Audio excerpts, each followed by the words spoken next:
नमस्कार, आपका स्वागत है। दोस्तों, क्या आप भी सुबह 8 बजे के बाद स्नान करते हैं या उससे पहले करते हैं? तो आपको भगवान विष्णु ने देवी लक्ष्मी और गरुड़ जी को स्नान करने के विषय में जो रहस्य बताया है, उसे अवश्य ही सुनना चाहिए। स्नान कब करना चाहिए, कैसे करना चाहिए, स्नान करते समय कौन सा मंत्र बोलना चाहिए, नहाने के पानी में किस दिन क्या डालना चाहिए तथा स्नान के बाद सबसे पहला काम क्या करना चाहिए जिससे जीवन में सकारात्मक ऊर्जा का प्रवाह बढ़े, दुख दरिद्रता का नाश हो जाए और सुख समृद्धि में वृद्धि हो जाए। स्नान के सभी शुभ फलों को प्राप्त करने के लिए स्नान की सही विधि क्या है? भगवान विष्णु ने स्नान करने के विषय में बताया है कि स्नान कोई देह को स्वच्छ करने मात्र वाली क्रिया नहीं है। इसके सहस्र लाभ हैं। यदि सही विधि से स्नान किया जाए तो मनुष्य जीवन में कभी रोगी नहीं होगी, कभी दुखी नहीं होगा और कभी दरिद्री नहीं रहेगा। तो चलिए बिना देरी किए आपको बताते हैं भगवान विष्णु ने स्नान के विषय में कौन सा महत्वपूर्ण ज्ञान देवी लक्ष्मी और गरुड़ जी को दिया है। दोस्तों, एक बार क्षीर सागर में शेषनाग की शैया पर भगवान विष्णु और देवी लक्ष्मी विराजमान थे। उसी क्षण आकाश मार्ग से विनता पुत्र गरुड़ वहां आ पहुंचे। गरुड़ ने दूर से ही भगवान विष्णु और माता लक्ष्मी को दर्शन करते हुए विनम्रतापूर्वक प्रणाम किया और समीप आए। भगवान विष्णु ने मृदु मुस्कान के साथ आंखें खोलीं और गरुड़ का स्वागत किया। गरुड़ ने हाथ जोड़कर कहा, हे प्रभु नारायण, हे माता महालक्ष्मी, आपको कोटि कोटि प्रणाम। भगवान विष्णु ने प्रेम पूर्वक गरुड़ से पूछा, हे गरुड़, तुम्हारा स्वागत है। तुम्हारे चेहरे पर शंका दिखाई पड़ रही है। बताओ, तुम्हारी निराशा का क्या कारण है? गरुड़ उत्सुकतापूर्ण स्वर में बोला, हे प्रभु, मैं अभी अभी पृथ्वी लोक का भ्रमण करके लौटा हूं। वहां मैंने अनेक मनुष्यों को देखा जो प्रतिदिन स्नान तो करते हैं, फिर भी दुखी और क्लेशपूर्ण जीवन जीते हैं। वे मनुष्य प्रतिदिन प्रातः स्नान करते हैं, फिर भी उनके दुर्दिन दूर क्यों नहीं होते? उनके दुखी रहने का क्या कारण है? कुछ क्षण रुककर गरुड़ ने दूसरी जिज्ञासा प्रकट की। हे प्रभु, कृपया मुझे यह बताइए कि स्नान करने की सर्वोत्तम विधि क्या है? मनुष्य को स्नान कब और कैसे करना चाहिए? फिर गरुड़ ने माता लक्ष्मी की ओर देखकर कहा, हे माँ लक्ष्मी, पृथ्वीलोक में अनेक स्त्रियां नित्य प्रति स्नान कर आपकी पूजा अर्चना करती हैं, किंतु फिर भी उनके घर में आपका वास नहीं होता। उनके जीवन में दरिद्रता और अशांति बनी रहती है। ऐसा क्यों? गरुड़ के मुख से एक के बाद एक प्रश्न सुनकर भगवान विष्णु मंद मंद मुस्कुराए। माता लक्ष्मी ने भी गरुड़ की जिज्ञासा को सराहना भरी दृष्टि से देखा। भगवान विष्णु गंभीरता से बोले, हे पक्षीराज, तुम्हारे सभी प्रश्न उचित हैं। तुमने अत्यंत महत्वपूर्ण विषय पर प्रश्न किया है। स्नान मानव जीवन का एक अनिवार्य कर्म है। स्नान से ही शरीर और मन की शुद्धि होती है और मनुष्य पूजा पाठ जैसे पवित्र कर्मों के योग्य बनता है। प्रतिदिन स्नान करना अत्यंत आवश्यक है, परंतु सही विधि और समय का पालन न करने पर उसका पूर्ण फल नहीं मिलता। हे गरुड़, मैं तुम्हारे सभी प्रश्नों का उत्तर दूंगा, किंतु सीधे उत्तर बताने से पहले मैं तुम्हें एक पावन कथा सुनाता हूं। इस कथा को ध्यान से सुनो। इसमें छिपे ज्ञान से तुम्हारे समस्त संदेह दूर हो जाएंगे। गरुड़ जी ने उत्सुकता प्रकट करते हुए कहा, हे प्रभु, आपके मुख से इस कथा का श्रवण करना मेरा सौभाग्य है। कृपया मुझे वो कथा सुनाइए, मैंने इसे ध्यान से पूरा सुनूंगा। फिर भगवान विष्णु गरुड़ जी को वो कथा सुनाते हैं जो आज मैं आपको सुनाने जा रही हूं। इस कथा को सुनने मात्र से ही समस्त तीर्थों में एक साथ स्नान करने का पुण्य मिलता है। इसीलिए आप इस कथा को ध्यान से पूरा जरूर सुनें। प्राचीन काल की बात है। मध्य देश में एक अत्यंत सुंदर नगर बसा हुआ था। उस नगर में एक परम धनवान सेठ निवास करता था। उस सेठ के वैभव की चमक दूर दूर तक फैली थी। उसके महल जैसे घर में किसी भौतिक सुख की कमी न थी। ईश्वर की कृपा से उसके यहाँ 3 सुंदर कन्याओं ने जन्म लिया था। सेठ ने अपनी तीनों पुत्रियों को बड़े लाड़ प्यार से पाला। उनकी हर इच्छा पूरी की जाती। उन्हें रेशमी वस्त्र, आभूषण और सुख सुविधाओं से भरपूर जीवन मिला। तीनों बहनें रूप और यौवन में अनुपम थीं और चंचल स्वभाव से सबका मन मोह लेती थी। किंतु अपनी संतानों को अपार सुख देने के उत्साह में सेठ एक बात भूल गया। उसने अपनी पुत्रियों को धर्म और शास्त्रों का ज्ञान नहीं सिखाया। वे जीवन के आध्यात्मिक और नैतिक पक्ष से अनभिज्ञ रहीं। फलस्वरूप धन, वैभव, सौंदर्य और सुख होते हुए भी उन कन्याओं का जीवन अधूरा था।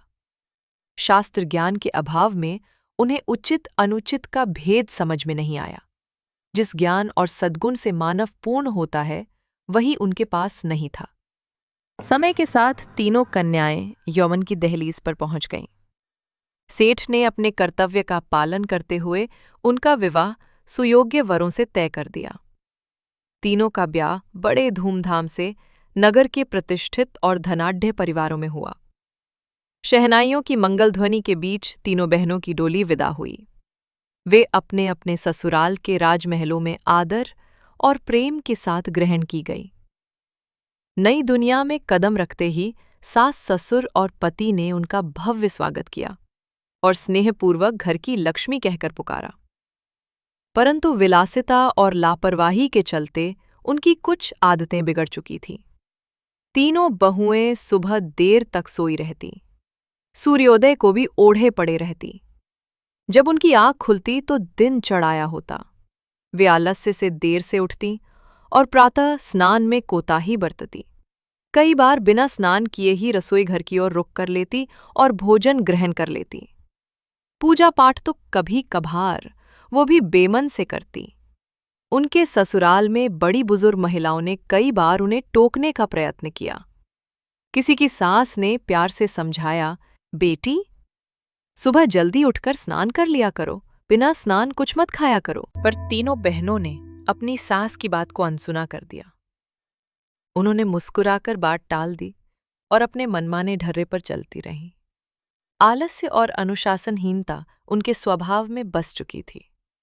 समय बीतने लगा और जल्द ही उन घरों में अशुभ परिवर्तन दिखाई देने लगे। एक के बाद एक व्यापार में घाटे होने लगे। कभी माल की चोरी हो जाती तो कभी बड़ा निवेश डूब जाता। ऋण लेकर भी व्यवसाय संभाले नहीं संभल रहा था। स्थिति यहां तक पहुंची कि उन परिवारों को अपनी जायदाद एक एक कर बेचनी पड़ी। महलों के वैभव को त्याग कर अब वे साधारण झोपड़ी में रहने को विवश हो गए। परंतु वे तीनों बहनें तंगहाली और कष्टमय जीवन सहने को तैयार नहीं थीं। झोपड़ी में उनका मन बिल्कुल नहीं लगा। अंततः वे अपनी ससुराल छोड़कर लौटकर अपने पिता के घर आ गईं। अचानक तीनों पुत्रियों को द्वार पर देख सेठ चकित रह गया, परंतु संतानों के प्रति प्रेम में उसने बाहें फैलाकर उनका स्वागत किया। अपनी दुखियारी बेटियों को गले लगाते हुए उसने स्नेह से कहा, कोई बात नहीं, तुम अपने ही घर आई हो। बेटियों के वापस आ जाने से सेठ को आत्मिक शांति मिली, किंतु जल्द ही उसने गौर किया कि उनकी दिनचर्या अब भी नहीं बदली थी। मायके में भी वे पहले की तरह देर से सोकर उठतीं और बिना नहाए आराम से रसोई से भोजन ले लेतीं। इधर पिता अपनी और आती विपत्ति से अनजान था। कुछ ही समय में सेठ के व्यापार में भी अजीब कठिनाइयां आने लगी। सौदे विफल होने लगे, बाजार में उसकी विश्वसनीयता घटने लगी और धन हानि का सिलसिला शुरू हो गया। दिनों दिन हालत बिगड़ती गई। सेठ अचरज में था कि ऐसा कैसे हो रहा है। उसके समृद्ध व्यापार में हानि ही हानि क्यों हो रही है। उसे समझ नहीं आया कि यह अनर्थ किस कारण घट रहा है। अंततः हताश होकर सेठ ने ईश्वर का स्मरण किया। रोज की चिंताओं ने उसे तोड़ सा दिया था। एक रात वह सितारों भरे आकाश की ओर देखकर बोला, हे प्रभु, ये कैसी विपत्ति है। मेरा तो सब कुछ उजड़ता जा रहा है, कोई राह दिखाओ। उसकी आंखों से आंसू टपक पड़े। उस दुख भरी पुकार के कुछ ही समय बाद एक दिन सेठ के द्वार पर एक दिव्य तेजस्वी साधु पधारे। साधु वेशधारी कोई और नहीं, स्वयं भगवान विष्णु थे। जो सेठ की विपदा हरने मानव रूप में आए थे। साधु के रूप में विष्णु के मस्तक पर जटाजूट सुशोभित थी, आंखों में करुणा का सागर लहरा रहा था। उनकी देह से एक दिव्य आभा प्रस्फुटित हो रही थी। जैसे ही सेठ ने उन्हें देहरी पर देखा, उसके मन को एक अनूठी शांति का अनुभव हुआ। सेठ भागा हुआ आया और श्रद्धापूर्वक साधु महाराज को भीतर आमंत्रित किया। आदरपूर्वक उनके चरणों को प्रणाम कर आसन दिया और स्वयं हाथ जोड़कर विनीत भाव से सामने खड़ा हो गया। साधु ने प्रेमपूर्वक उसका अभिवादन स्वीकार किया। सेठ ने तुरंत एक ताम्र पात्र में जल लाकर उनके चरण धोए। उस जल से उठती पवित्रता मानो समस्त घर में फैल गई। सेठ ने भरे मन से कहा, स्वामी, आपने मेरे द्वार आने का कष्ट किया, मेरा जीवन धन्य हो गया। दिव्य पुरुष ने सेठ के मुख की उदासी को तार लिया और स्नेह भरे स्वर में पूछा, वत्स, तुम्हारे चेहरे पर चिंता की रेखाएं स्पष्ट हैं। मुझे अपने हृदय का दुख बताओ। सेठ का जैसे बांध टूट गया। उसने अवरुद्ध कंठ से अपनी आप बीती सुना डाली। स्वामी, कभी मेरा घर धन धान्य से भरा था। 3 पुत्रियों के विवाह धूमधाम से किए, पर उनके ससुराल में प्रवेश करते ही वहां विपदा आ गई। सेठ ने आगे कहा, उनके पतियों का व्यापार चौपट हो गया, परिवार कंगाल हो गए। मेरी बेटियां दुखी होकर मायके लौट आईं। सोचा यहां सुख से रहेंगी, परंतु प्रभु की लीला देखिए, अब मेरे अपने व्यापार में भी भारी नुकसान होने लगा है। सेठ ने अपनी बेटियों को भी पास बुला लिया। तीनों झुकी नजरों और व्याकुल हृदय से साधु के सामने खड़ी हो गईं। सेठ बोला, महाराज, यही मेरी बेटियां हैं, जिनके भाग्य का पता नहीं कैसा उल्टा चक्र चल पड़ा है। साधु ने ध्यान मग्न दृष्टि उन तीनों पर डाली। कुछ पल में ही उन्हें दिव्य ज्ञान से सब भेद दिख गया। उन्होंने देखा कि उन बहनों के चारों ओर घोर तिमिर का एक नकारात्मक घेरा मंडरा रहा है। वो नकारात्मक ऊर्जा उनका पीछा एक साये की तरह कर रही थी। जहां जाती थी वहीं अंधकार छा जाता था। साधु का हृदय करुणा से भर उठा। साधु ने गंभीर स्वर में सेठ से कहा, वत्स, तुम्हारी इन तीनों पुत्रियों की अपनी ही आदतों ने इनका भाग्य बिगाड़ा है। इनकी आलसी दिनचर्या और अशुद्ध आचरण के कारण ही इनके चारों ओर दुर्भाग्य ने घेरा बनाया है। तीनों बहनें हतप्रभ होकर साधु को निहारने लगी। साधु बोले, ये सुबह देर से उठती हैं, सूरज उगने के काफी बाद आलस्य से स्नान करती हैं या कभी-कभी बिना स्नान भोजन कर लेती हैं। उनके इस अशुद्ध आचरण ने इनके चारों ओर तमस का कवच खड़ा कर दिया है। साधु ने आगे समझाया, मनुष्य जब स्वच्छता और समय का ध्यान नहीं रखता तो उसके इर्द गिर्द नकारात्मक शक्तियां इकट्ठी हो जाती हैं। इन्हीं शक्तियों का प्रभाव है कि जहां भी ये जाती हैं वहां क्लेश और दुर्भाग्य चला आता है। तीनों बहनें लज्जा और पछतावे से सिर झुकाए खड़ी थी। उन्हें अपनी भूल का आभास होने लगा था। उनकी आंखों में आंसू भर आए। मन ही मन वे सोचने लगी, हमसे बड़ी चूक हो गई। साधु ने तीनों बहनों और सेठ की ओर देखते हुए कहा, अब मैं तुम्हें कुछ अति महत्वपूर्ण बातें बताने जा रहा हूं। तुम सभी ध्यानपूर्वक सुनो और प्रतिदिन इनका पालन करो। यही तुम्हारी समस्याओं का समाधान है। साधु महाराज ने शास्त्रों का वर्णन करते हुए समझाया। स्नान कई प्रकार के होते हैं। मुख्यतः 4 प्रकार के शुभ स्नान बताए गए हैं: ब्रह्म स्नान, देव स्नान, ऋषि स्नान और मानव स्नान। इनके अतिरिक्त एक 5वां प्रकार दानव स्नान भी होता है, पर वो त्याज्य और अशुभ माना गया है। उन्होंने समझाया, पहला है ब्रह्म स्नान। ब्रह्म मुहूर्त में किया गया स्नान सर्वश्रेष्ठ माना गया है।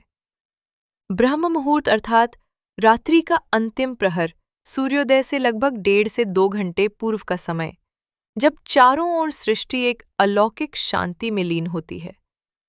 साधु की वाणी गूंजने लगी। उस समय वातावरण में अद्भुत और चमत्कारिक ऊर्जा व्याप्त रहती है। इसे देवताओं का समय कहते हैं।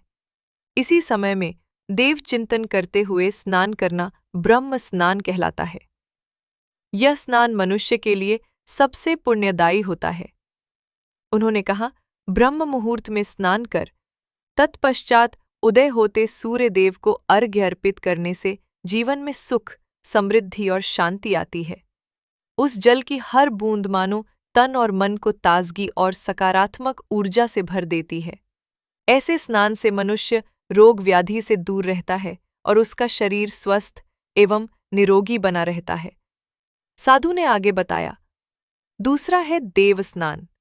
प्रातः 5 से 6 बजे के मध्य किया जाने वाला स्नान देव स्नान कहलाता है।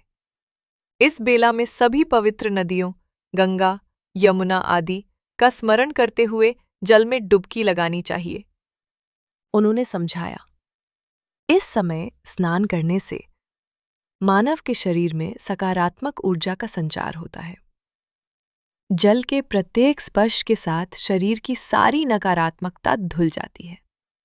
तन ही नहीं, मन भी शुद्ध और पवित्र हो जाता है। साधु बोले, देव स्नान का पालन करने वाले के जीवन में धन संपदा की वृद्धि होती है। उसे सभी भौतिक सुख प्राप्त होते हैं और उसके घर में लक्ष्मी जी का वास बना रहता है। साधु ने तीसरे प्रकार का उल्लेख किया। तीसरा है ऋषि स्नान। सुबह भोर में जब आकाश में कुछ तारे अब भी चमक रहे होते हैं, उस वेला में जो स्नान किया जाए उसे ऋषि स्नान कहते हैं। ये भी एक श्रेष्ठ स्नान है जो मानसिक शांति प्रदान करता है।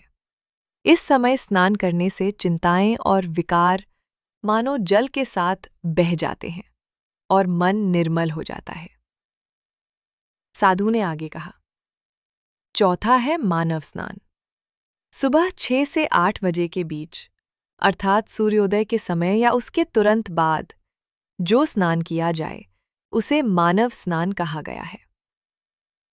उन्होंने कहा, ये स्नान भी शुभ फलदायी माना जाता है। इस समय स्नान करने से शरीर दिन भर ताजगी, स्फूर्ति और सकारात्मक ऊर्जा से भरा रहता है। ये ऊर्जा मनुष्य को हर कार्य उत्साह के साथ करने की प्रेरणा देती है। साधु का स्वर अब गंभीर हो उठा, परंतु ये भी ध्यान रखने योग्य है कि सूर्य निकलने के 2 प्रहर बाद तक भी जो स्नान नहीं करता, उसका स्नान दानव स्नान की श्रेणी में आ जाता है। उन्होंने चेताया, सुबह 8 बजे के बाद किया गया स्नान अनुचित और अशुभ होता है। उस समय वातावरण में दैवीय ऊर्जा बहुत कम हो जाती है। ऐसे में स्नान करने वाले मनुष्य के तन मन में उत्साह और शक्ति का अभाव रहता है।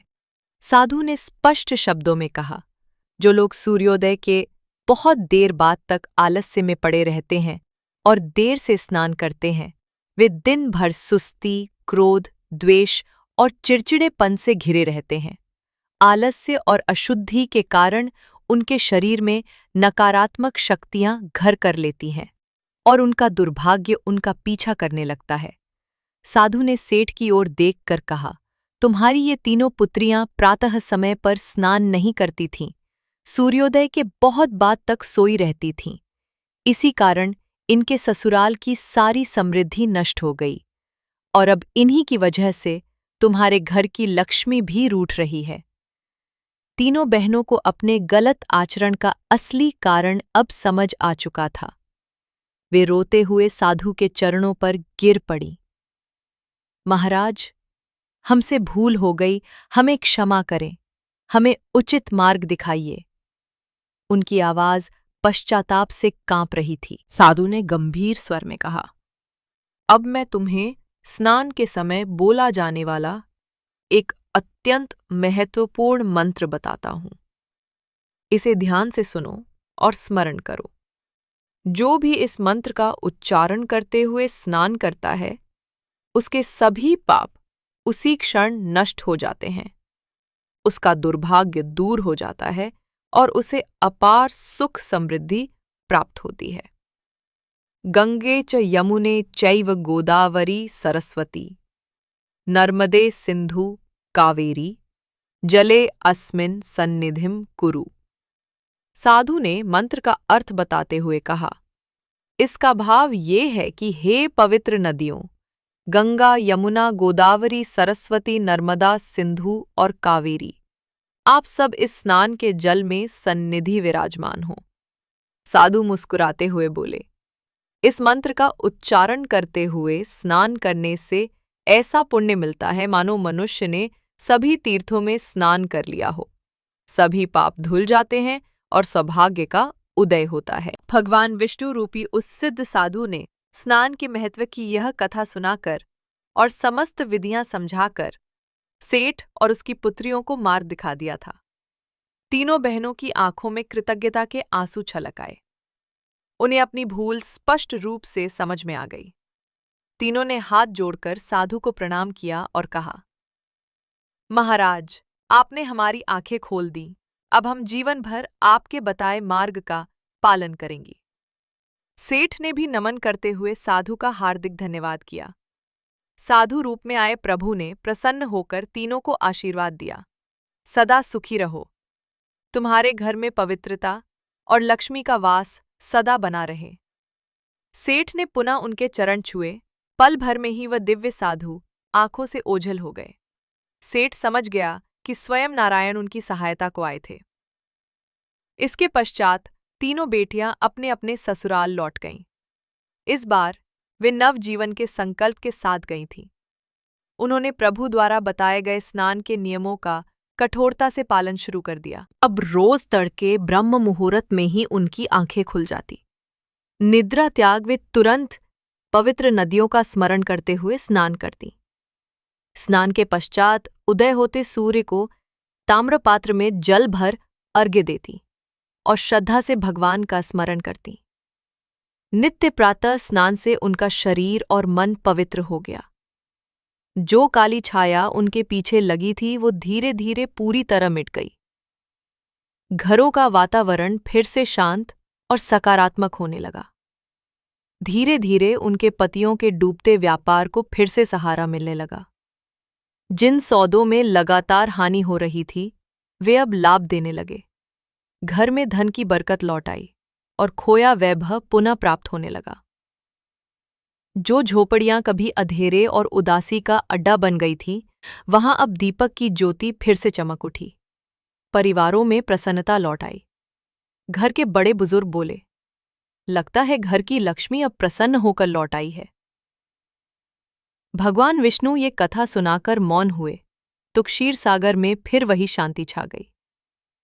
गरुड़ मंत्रमुग्ध से ये सब सुनते रहे थे।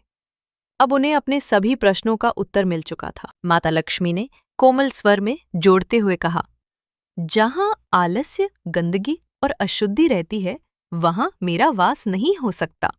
जो स्त्रियां नित्य स्नान तो करती हैं, लेकिन यदि समय का पालन नहीं करती या विधि को पूरी तरह नहीं मानती, वहां भी समृद्धि टिकती नहीं है। देवी बोली, मैं वहीं निवास करती हूं जहां भोर के प्रकाश के साथ जागरण होता है। स्नान से तन मन पवित्र रखे जाते हैं और सच्ची श्रद्धा से ईश्वर का स्मरण होता है। गरुड़ ने हर्ष भरी विनम्रता के साथ भगवान विष्णु और माता लक्ष्मी को प्रणाम किया। उसने ऊंचे स्वर में जयकार किया, जय श्री हरि विष्णु, जय मां लक्ष्मी। आपकी कृपा से आज मेरा चित्त प्रकाश से भर गया।